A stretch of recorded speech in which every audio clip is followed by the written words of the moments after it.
La paix est un privilège que bon nombre de pays dans le monde n'ont plus. Le Bénin a vu cette paix menacée ces dernières années et entretient encore aujourd'hui un climat tendu dans la sphère politique et sociale.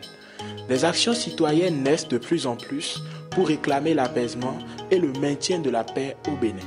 Aujourd'hui, nous allons à la découverte d'une de ces actions citoyennes dénommée Tonafa. Tonafa qui signifie que la paix soit. Et nous allons découvrir cette initiative avec Emmanuel Gansey. Bonjour Emmanuel. Bonjour Fumi.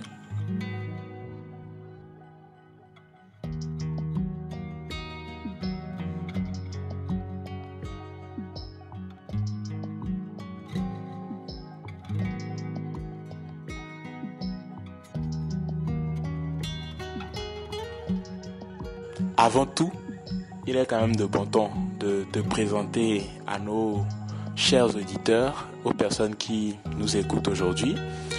Alors, quand on dit Emmanuel Gansey, à qui a-t-on affaire? Alors, quand on parle d'Emmanuel Gansey, on parle d'un jeune féru de paix qui travaille à concilier les technologies de l'information et de la communication avec les problèmes qu'il rencontre dans la vie réelle. Et donc, je suis community manager. Je suis aussi responsable communication au sein de l'Association des blogueurs du Bénin et je suis porteur de l'initiative Tonafa, aujourd'hui Institut Tonafa. Alors, justement, c'est de cette dernière initiative que nous allons parler aujourd'hui. Qu'est-ce que c'est que l'Institut Tonafa, concrètement? De manière concrète, ce qu'il faut entendre par l'Institut Tonafa, c'est voir une organisation à but non lucratif dont l'objectif est d'œuvrer pour prévenir et gérer les conflits sociaux au Bénin. Et quand nous parlons de conflits sociaux, nous parlons des violences électorales, nous parlons du problème de l'extrémisme violent, nous parlons des violences faites aux femmes et aux filles. Et donc aujourd'hui, l'objectif de l'organisation, c'est de vraiment associer les jeunes et les femmes et les acteurs à divers niveaux pour que chacun puisse jouer sa partition dans le processus de paix durable dans notre pays, le Bénin. Alors c'est très intéressant comme projet. Et la première chose qu'on doit se demander que nos auditeurs se posent certainement comme question, c'est de savoir en fait quels sont les outils, quels sont les moyens que vous pensez utiliser pour atteindre ces objectifs que vous vous fixez et qui sont bien évidemment très nobles, la préservation, le maintien et la pérennisation de la paix au Bénin. Quels sont les outils que vous pensez utiliser pour atteindre ces objectifs? C'est une très belle question. Les outils que nous comptons utiliser, bien évidemment, c'est les outils numériques d'abord. Utiliser les outils numériques comme une plateforme qui est actuellement en cours de création et dont le but justement vise à fournir des ressources, des boîtes à outils sur la paix, sur des campagnes pour la paix. Autrement dit, demain, lorsque quelqu'un souhaite faire une campagne en ligne pour la paix, on peut se rendre sur Tonafa pour s'inspirer des contenus qui ont été créés à ce effet et pour pouvoir les adapter à leur contexte, à leur projet de campagne pour la paix. Également, à travers cette plateforme-là, on fera le récit de modèles pour les femmes, pour des femmes qui aspirent militer en politique au sein de la société civile. C'est y relayer par exemple des échanges, des entretiens avec différents types de modèles pour être des inspirations vivantes pour nos cibles. Également, c'est d'utiliser les canaux numériques pour pouvoir faire passer nos messages, faire des plaidoyers digitaux, toujours dans le seul but d'amener les jeunes à s'inscrire dans une démarche pérenne de non-violence, quel que soit le droit qui est revendiqué, quelle que soit la cause pour laquelle ils se battent. Mais au-delà de tout ça, il y a également des activités de renforcement des capacités prévues pour les jeunes, les femmes, différents acteurs sur différentes thématiques, toujours pour les outiller davantage comme en médiation des conflits ou en initiation de dialogue. Donc, c'est autant d'outils que nous comptons déployer et employer pour atteindre notre objectif qui est de voir la paix durer ou se pérenniser dans notre pays. Alors c'est très intéressant comme projet, mais l'auditeur qui nous écoute doit se demander à quel moment est-ce qu'il intervient dans ce processus. Parce que vous avez évoqué des plateformes numériques, il y aura des messages, il y aura des campagnes qui lui seront diffusées, des messages pour l'inciter à avoir des comportements paisibles, mais à quel moment est-ce que ce citoyen, cette personne-là, va s'engager avec votre projet pour véritablement devenir un acteur de paix? Alors, le citoyen qui m'écoute ou l'auditeur qui nous suit actuellement a un rôle majeur à jouer dans ce processus-là. Rôle majeur parce que le simple fait de relayer un message que nous publions sur Facebook, Twitter ou Instagram ou ailleurs, le simple fait de relayer ces messages, disais-je, c'est déjà une manière pour cette personne de contribuer à la paix. Le but également avec Tonanfa, c'est de réussir à mettre en place des cadres de concertation pérennes dans les localités. Donc, au moment où nous allons faire un appel, par exemple, pour avoir des jeunes qui vont pouvoir bénéficier de ces formations, pouvoir les restituer et pouvoir mettre en application ce qu'ils auraient appris, cet auditeur peut décider justement de participer à cette formation-là. Quand nous allons lancer une campagne en ligne, quand nous allons vouloir faire un plaidoyer, il peut décider également de rejoindre la cause. Quand nous allons initier un débat, parce que Tonanfa, c'est également ça, c'est vraiment questionner les politiques publiques visant la paix, visant la stabilité de notre pays aussi, pour voir ce qu'il y a à compléter d'autres, voir ce qu'il y a à ajuster pour que tout soit parfait.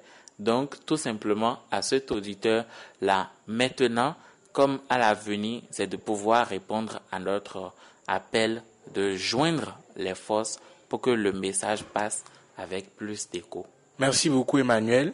Il y a déjà une de vos activités qui est actuellement en cours, qui est la consultation sur les comportements à avoir pour inciter les jeunes à maintenir la paix, aussi bien au Bénin que dans les autres pays de la sous-région. C'est une consultation qui, si j'ai bien compris, se déroule aussi bien en ligne que de façon physique. Donc, expliquez-nous un peu comment est-ce que vous faites pour recueillir ces informations, comment est-ce que vous faites pour toucher les jeunes et recueillir leurs avis sur des questions, somme toute, quand même assez sensibles. Comme je le disais, le but aussi de Tonanfa, c'est de commencer par se servir des outils numériques pour pouvoir apporter des solutions dans la cité, apporter des solutions pour notre pays. Donc, l'objectif de la consultation, c'est essentiellement recueillir les propositions d'action des jeunes, ce que eux-mêmes ils pensent pouvoir faire pour que la paix puisse devenir durable dans notre pays, ce que eux-mêmes ils pensent pouvoir faire pour que les conflits sociaux et autres ne soient plus qu'un lointain souvenir et pour que nous puissions tous vivre en harmonie. Est-ce que ils pensent que le gouvernement, les OSC, les médias et autres peuvent apporter comme contribution dans le processus de paix? Donc, comment les toucher? Déjà, en ligne, c'est vraiment utiliser les réseaux sociaux pour pouvoir faire passer notre message. C'est de les inviter à renseigner ce formulaire, à participer à cette consultation citoyenne et aussi d'inviter leurs pairs, leurs amis, leur réseau également à pouvoir répondre à la consultation. Pour ce qui concerne de la consultation hors ligne, c'est essentiellement nous rapprocher des gens dans la rue pour pouvoir écouter leurs avis. C'est de pouvoir nous rapprocher de ces citoyens-là qui vivent au jour le jour. Quand nous prenons les étudiants, par exemple, quand nous prenons les femmes, parfois des marchés, elles ont leur mot à dire. Donc, à travers cette consultation, c'est de pouvoir permettre une libération de la parole et aussi une contribution très volontaire, une contribution très objective dans ce que les gens pensent de normal pour que la paix ne soit plus menacée dans notre pays. Et donc, on espère aussi toucher des étudiants comme ça à l'université, toucher différents acteurs de la société pour recueillir leurs propositions. Cela pour pouvoir bien consolider notre plan d'action à l'Institut Tonanfa pour œuvrer véritablement pour la paix. Très bien. On va rappeler rapidement, pour ceux qui nous écoutent également, les différentes conditions pour pouvoir participer à cette consultation qui est digitale également, comme Emmanuel vient de le dire. Il vous suffit tout simplement de suivre le lien que je vais laisser dans la description de cet épisode pour accéder au formulaire et partager en fait votre avis, vous aussi, sur les raisons pour lesquelles il faudrait renforcer la paix, comment est-ce qu'il faut s'y prendre selon vous, etc., etc. On va prendre ton mot de fin, Emmanuel, avant de dire au revoir à nos auditeurs. Alors, merci beaucoup à toi d'avoir accepté, contribué à promouvoir cette initiative. Merci aussi à tes auditeurs que j'invite à participer massivement à la consultation et même à relayer le lien pour pouvoir y participer. Je voudrais, pour finir, dire que nous devons être dans une attitude constante d'action pour la paix. Et donc, l'Institut Tonanfa espère, bien entendu, travailler de concert avec les organisations existantes qui œuvrent aussi pour qu'il y ait du calme, pour qu'il y ait l'harmonie dans notre pays. Mais je voudrais beaucoup plus insister sur le fait que nos actions se fondent sur l'implication des jeunes, des femmes, des acteurs politiques et des acteurs à divers niveaux. Et donc, de ce fait, nous espérons que nous obtiendrons du soutien aussi bien des OSC existantes, des gouvernants, pourquoi pas, et même d'autres organisations internationales dont le mandat consiste à favoriser la paix dans notre pays ou partout ailleurs en Afrique de l'Ouest. Merci.